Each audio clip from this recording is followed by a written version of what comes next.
Good afternoon, everybody, and welcome to Behind the Concealer's Candid Conversations with Behind the Concealer.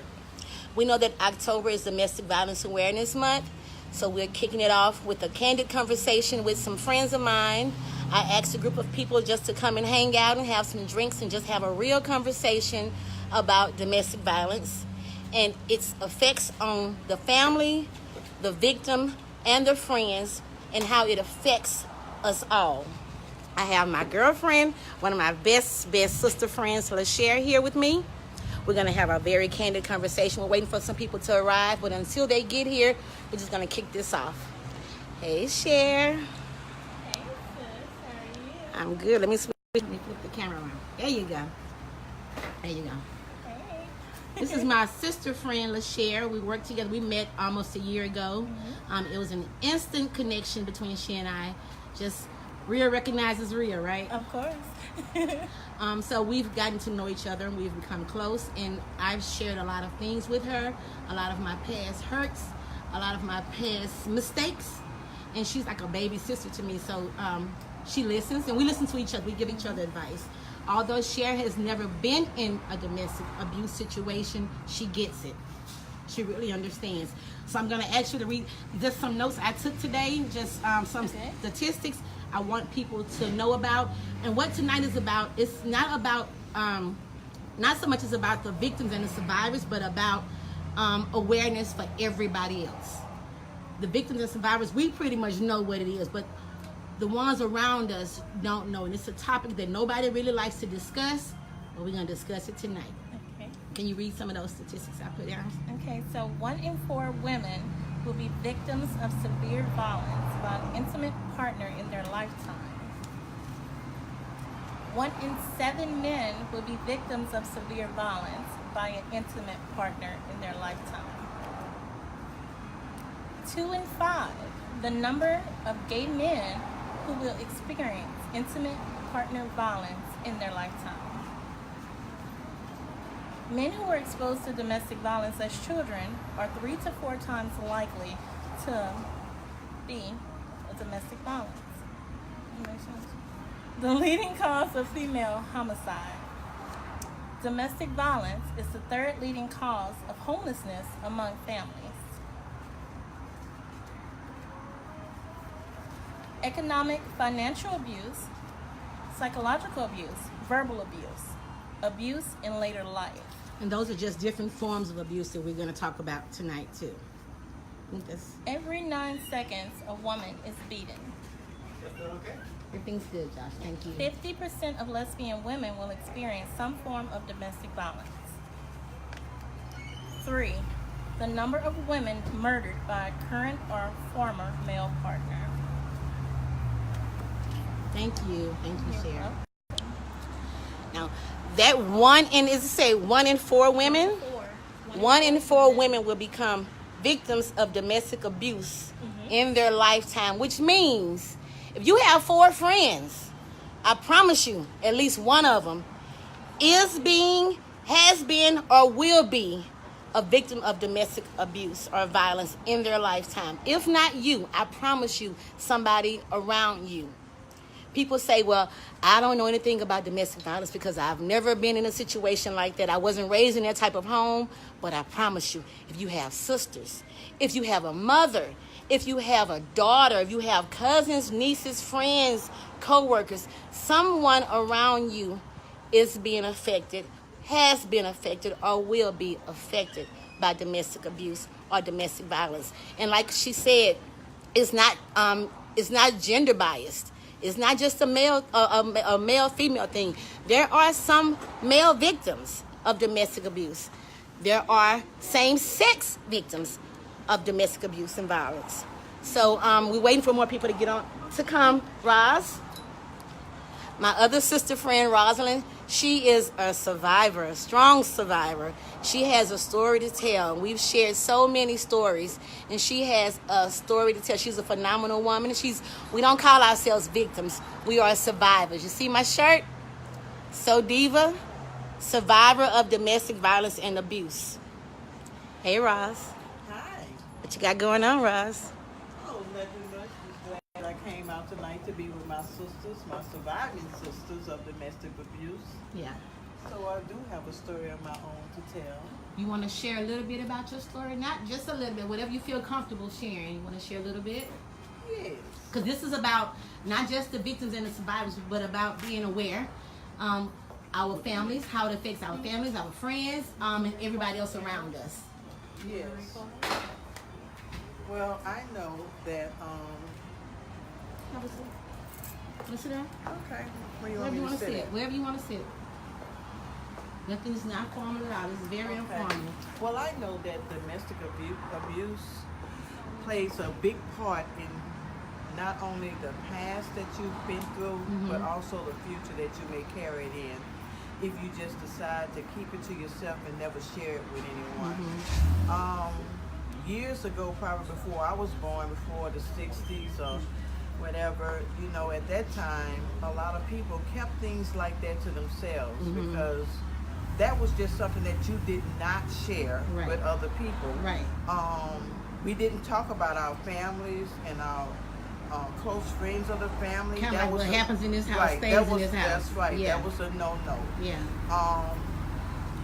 I know it began at the age of 12 with one of my family members, So we're talking, spouses. and let me cut you off right quick. So Okay. we're talking about, are we about to talk about domestic violence or? We're going to talk about domestic, but I want to start off with just childhood abuse. Gotcha. Go when ahead. it comes to, you know, when you have a family member. Mm-hmm. Fondling with your little girl or whatever, people know how that person is, but they never ever addressed it, and they just ignored it. Right. And I think I was one of the very ones, the first ones to just later on in life decide to talk about it. And as far as domestic abuse, I think that by that happening to me as a child, and I saw a lot of different types of abuse, verbal abuse, emotional abuse, mental abuse.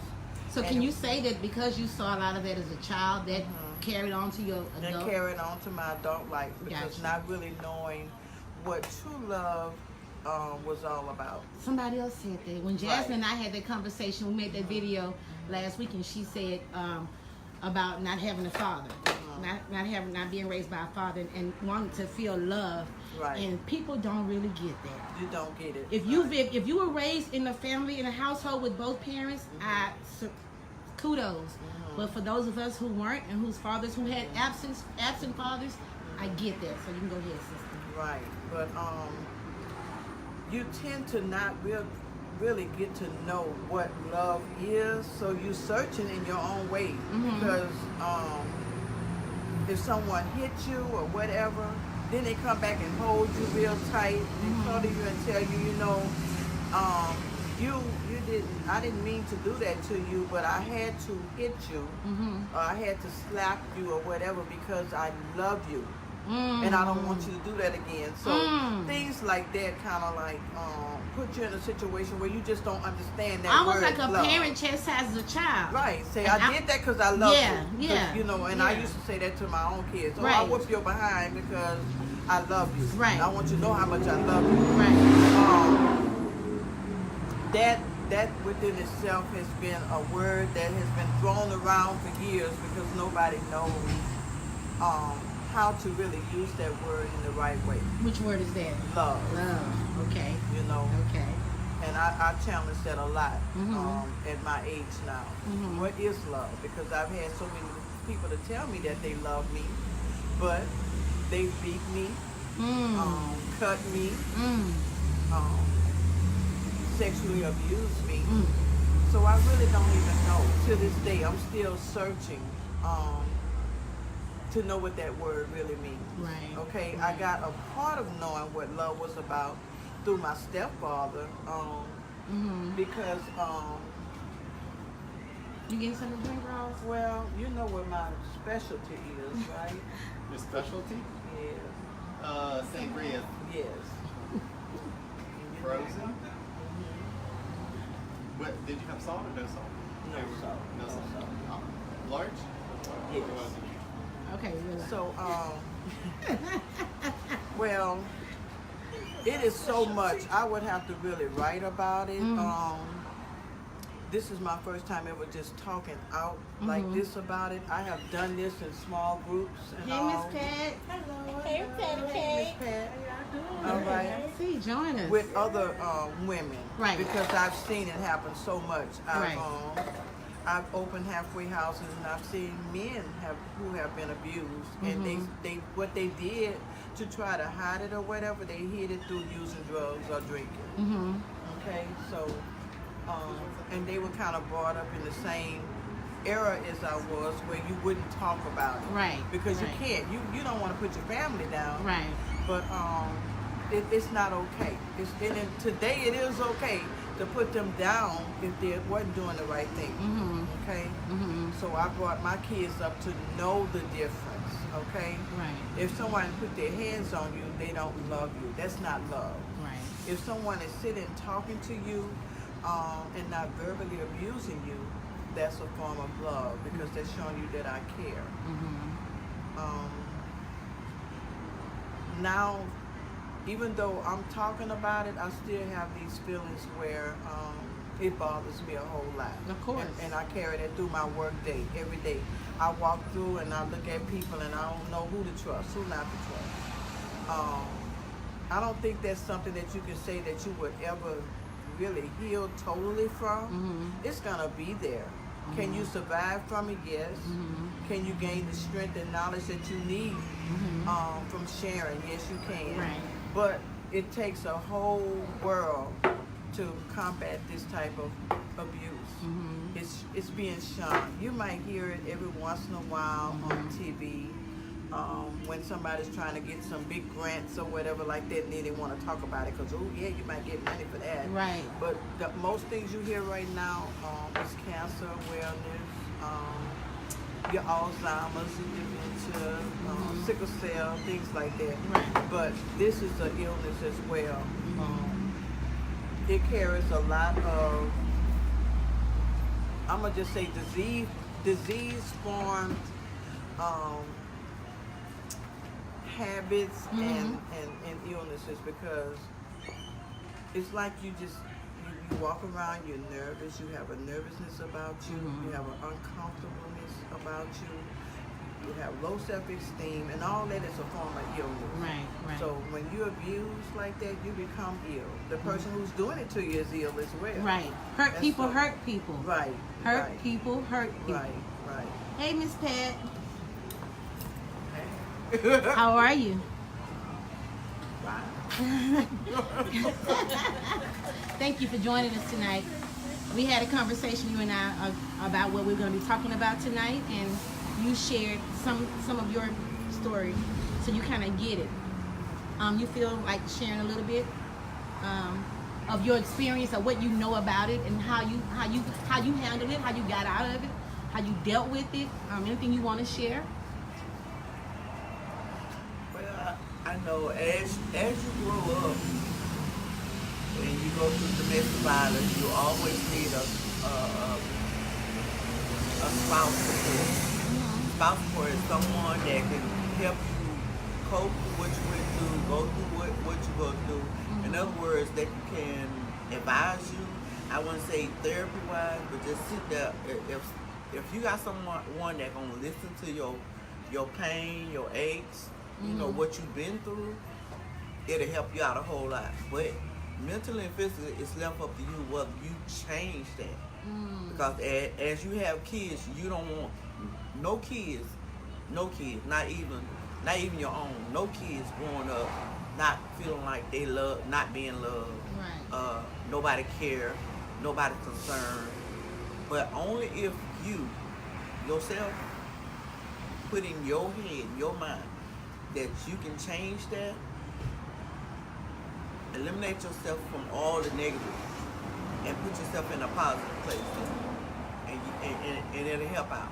Right. You have struggles, and you always reminiscing on the bad things that happen to you.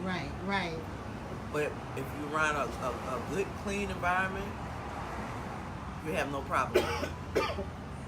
Did you, can I ask you, when you were going through your situation, did you have anybody that you could reach out to for help? Actually, no. You didn't? It's like I kept everything in because I was so afraid of what people would think about me or what people would say about me. Right. So from childhood all the way up until my late 40s, just kind of like recently, you know, I started opening up and, Wow. you know, letting people know. And then it's like you said, it's okay to talk about it. But it's certain people that, you know, you could talk to about it. But you, as being out there and you've been through what you've been through, you'll know who you can trust and you can't trust. Right. But it's kind of hard. So like you said, you'll know who you can trust and who you can't trust. It's kind of hard. That's a tricky situation. That's a fine line because sometimes you don't know who you can trust and who you can talk to. And that's why I say a lot of people they feel like, well, you know, some people they very manipulated, you know, just to get, you know, get information from you, so on and so forth. But like, I mean, like you say, it is tricky, it's hard, but at the same time, if you feel comfortable with it, then you can go for it. But other than that, it's always a lesson to learn, and people who you talk to, there's always a lesson to learn. If you putting your business out there like that. Right. But like if, you know, you're a person that you just want to get it off your chest, you don't care, you know, it's a different story. Right. It's like, you know, that way you know that you still haven't healed. If you telling any and everybody that want to listen, you haven't healed yet. You haven't healed yet. I don't know about that, Miss Pat. If anybody that want to listen, you haven't healed yet. I kind of disagree with that. I kind of disagree with that. And I'm only speaking from experience, from my own experience. Not that I wanted to tell any and everybody, but because, like you said, it is embarrassing. It's really embarrassing. But when you get to that place where you're not embarrassed, you don't care, you will tell any and everybody. Because the more you talk about it, the better you feel. The more you talk about it, the more you heal. So now, I can't stand in here now. 4 years ago, I would not have told anybody. I made a video when I first started going through. I made a video, and then I stopped because I got embarrassed. Because I started getting messages in my inbox. Oh, I can't wait for the next story, the next episode. So I was like, I felt like this is my life. This is not a fucking soap opera, but it really was a soap opera. I say my life was like a movie that I would pay to watch. But now, looking back, I'm going to tell anybody that want to listen. I'm going to tell anybody that want to hear. Anybody that I think want to hear. Even if you don't want to hear, you need to hear. Because a lot of people say, like, I've never been in that situation. I don't know nothing about it. I never been in it. But I promise you, your daily walk is somebody going through it. It's somebody that's struggling with that. It's somebody that needs to know, I get it. I've been there. I understand what you're feeling. Hey, y'all. Thank y'all for joining us. Got my daughter Jazz and Kivasi joining in on this conversation. You heard some of what we was talking about when you walked up. As a man, I don't know what your experiences are as a child, but as a man, what do you think? What's your perspective on abuse and how it affects the family and the not just the victim but the abuser too?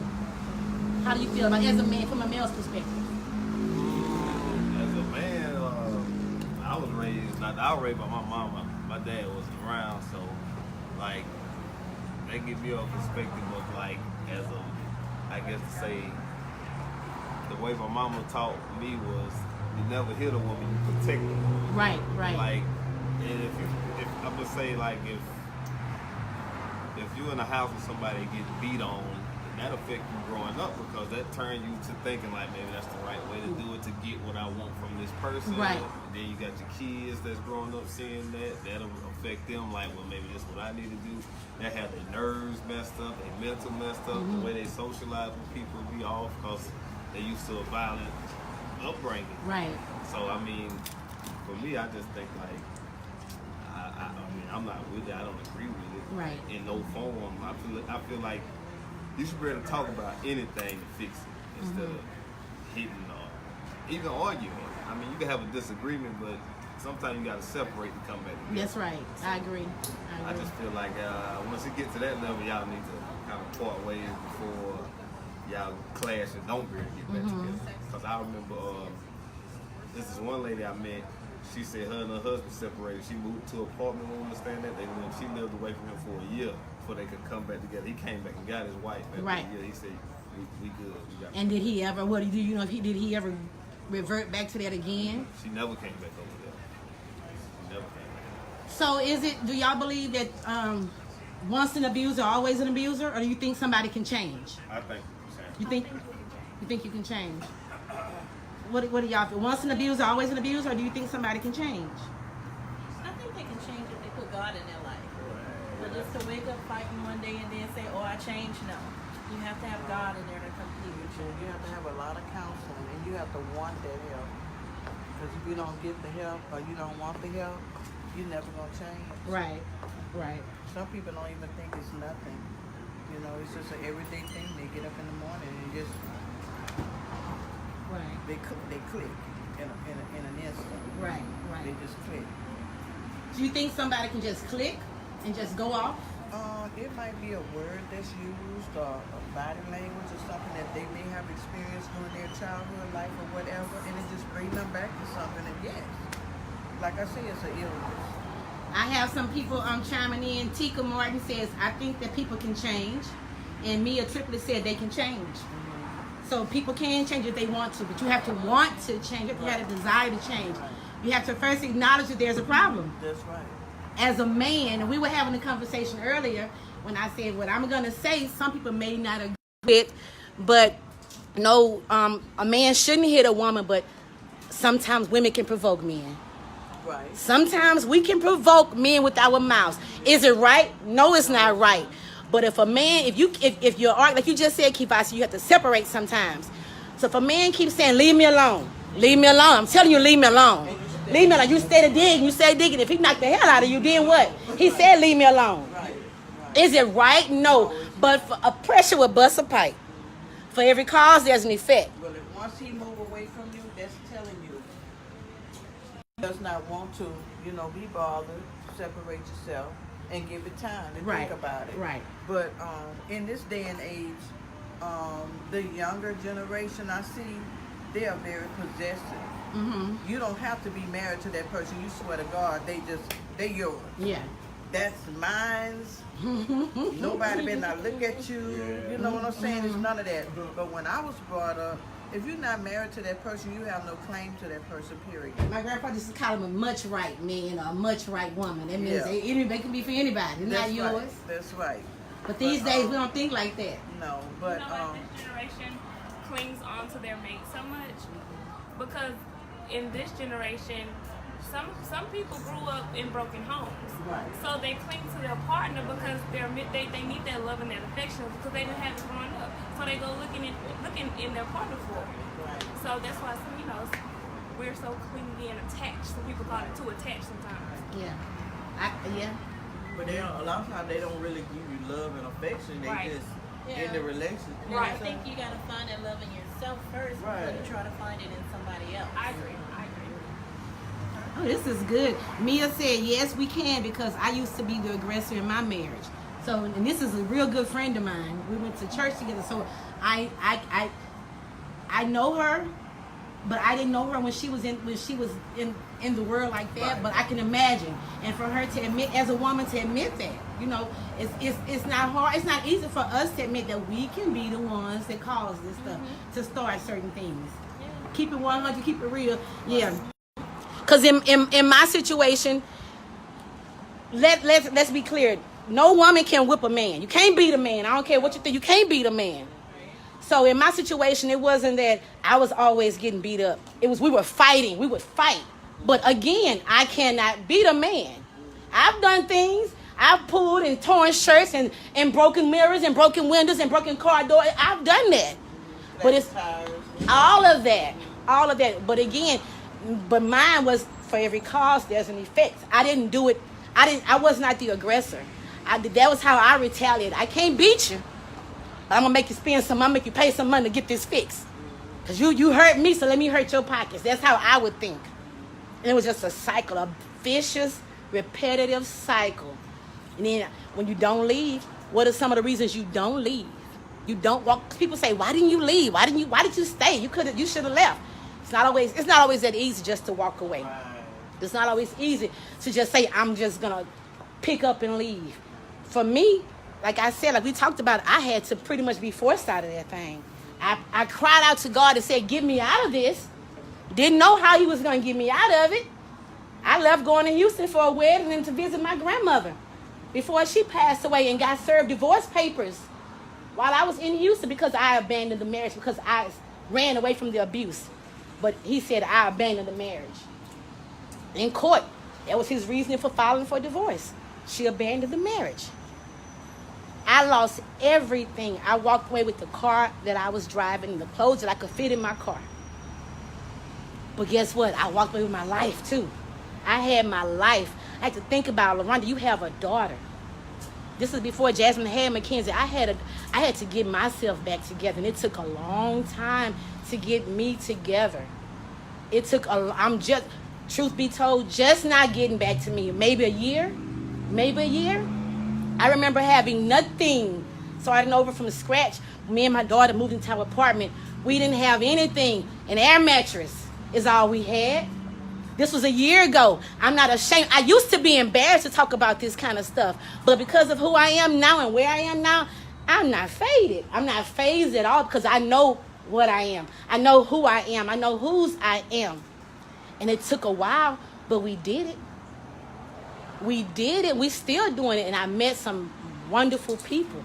I met some good friends. I met some sisters. My daughter has met some wonderful people. Somebody that I feel like really cares about her. I've finally met someone that I know how to love and how to be loved. Has shown me how to be loved. Has really shown me what it is to love somebody. A man who has shown me what it is to really, truly love somebody and love yourself first. Oh, this is good, y'all. Y'all gonna eat? Everybody gonna eat? Y'all gonna order something? Y'all gonna eat? Mia said, some things we step into beyond our better judgment has to run its course, and God provides a way. That's so true. That's so true. Some things we do, we started like we have a limited free will. God is not going to force you to do anything. You have a will. You have a free will.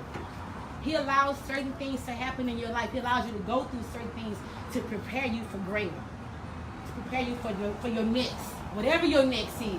Like I always say, today is another day to get it right. Whatever it may be, it's another chance to get it right. Anything? Want to say anything else, Rosa? I know you have a lot you want to say. I got a lot to say. I know you do. I can say this. I know a lot of women are abused, but they have men that's abused by women as well. Right. Because I see it every day, and I'm a woman. Right. And we find ourselves sometimes saying, hey, look, we gonna go, he got this, he got that, and I'm gonna go get this from him. Do you know that's a form of abuse? What do you mean? When you don't really care about that person, you just take it from him all the time. Right. Okay. Money. Mm-hmm. Just because he can buy you jewelry, taking you on trips or whatever like that. Mm-hmm. You're abusing somebody too when you do that. Mm-hmm. And if you don't, I just feel like women and men, you need to be strong and say, hey, look, I'm going to be able to provide for myself. Mm-hmm. So when I do have somebody in my life or whatever, it's going to be because I love them, not because I need them for something. Right. Okay? Right. And we got a lot of that going on out there too. Right. Just because somebody needs somebody for something, they just keep going in their life, taking them, and that's a part of abuse. Right. But if they did it to us, ouch. Stop stepping on people's toes. I got a question. Do you think that's why a lot of us women, single women, that's why we be independent because of the lifestyle that we did live back then and what we went through? And we got kids and so on and so forth, but we just take it upon ourselves like, well, look, I'm not going to worry about that. I'm going to just be independent. I'm going to work hard. As long as I got a good paying job, I can, provide for my kids and so on and so forth. That's a You lot want to of be times. misused. But Because you don't want to be misused. But you're not. But you don't have. But everybody needs companionship. Everybody Everybody needs does. somebody. But I'm So saying Everybody it's does. so many. It's so many other women. We independent and we single because we don't want to, go.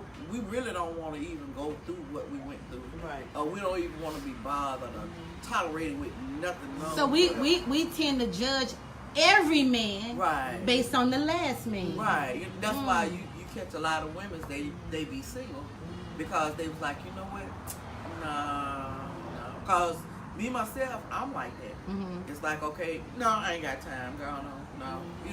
I don't give them the time of the day or the conversation. Right. They nice, swag, whatever. So why not give them the time? Why not? Because you had that wall up from your I past. have that wall up because it's like to me it's like a burden. It's like, okay, you always starting over. You have to start over. Once you start over and you see the flaws, you see the pattern, all over again, and you like, you know what, I'm wasting time. So you like, I ain't gonna worry about it. But you do need a companion. You do. Everybody needs a companion. You say you see the patterns. So sometimes when we see patterns, sometimes it's best to look in the mirror and see who the common denominator is. If we see a pattern all the time with something, maybe it's because of us. If you see a pattern of the same thing with different situations, maybe you're the common denominator. It's time to look at the man in the mirror for real then. Let me ask y'all, as a young couple, I know y'all have friends or relatives or whatever, y'all heard about it. What would you tell if you had a sister, Kiva? I mean, you have all brothers, but you have nieces. What would you tell them if you knew they were in a situation of domestic violence or abuse? Any kind, not just physical, any kind. What kind of advice would you give somebody? I mean, as a young person, y'all not married, just step out of it and grow yourself. Like, you got to grow yourself first, and then you'll be strong enough not to allow certain things to bother you after you grew up and made yourself better. But if you're not good with yourself, anything can happen to you. You allow so much because somebody gives you a good feeling for a little while, you'll chase that like a fiend or something. Right. If you giving me something, even if it's temporary, but I'm not getting nowhere else, regardless of how bad you treat me, I'm gonna chase that one time. Hopefully you give me that again. Right. So Yeah. just step away from it and make yourself better and get happy with yourself first, then everything else will fall in place because you won't allow certain things to happen to you or happen around you. Right. And that's like history repeating itself. You're going through the same old The motion. cycle. Yeah, the same old cycle, which you trying to break the cycle, but by you trying to break the cycle, you kind of you're suffering yourself. You're suffering yourself because, like you said, you crave and you desire for a companion, somebody who you can, but at the same time, how can you? Like you said, sometimes you have to look in the mirror, but it just, if you go through that, continue to go through it. Back then, it's like you try to catch it before it happens. That that's all I'm saying. It's like, how can you avoid that? Right. It's like you always taking a chance when it comes to a relationship. And like she was saying, you have to you put up a wall, but I don't think it's a wall. I think she knows now, or we know now, what's acceptable and what's not acceptable. So as soon as somebody come into your life and you meet them for the first time and they start talking like, well, you can't do stuff like that. You got Why you do that like that? Why you do? You already know what's getting ready to happen. You're trying to control the situation. It just really started from right there. Right. I don't have a voice, and I know I'm an outspoken woman. I used to get my ass slapped many times, okay, because I'm gonna say what I got to say. You might beat me up, but I'm coming back at you, and I ain't gonna never stop. Okay, so that person that would be in my life would have to be that person that can handle me.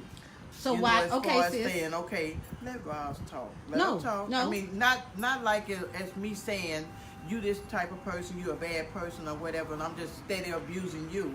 No, I'm saying if I have an opinion, then that person needs to be willing to listen to my opinion, and then we have a common ground. Well, yeah, I agree with okay? that. Yeah.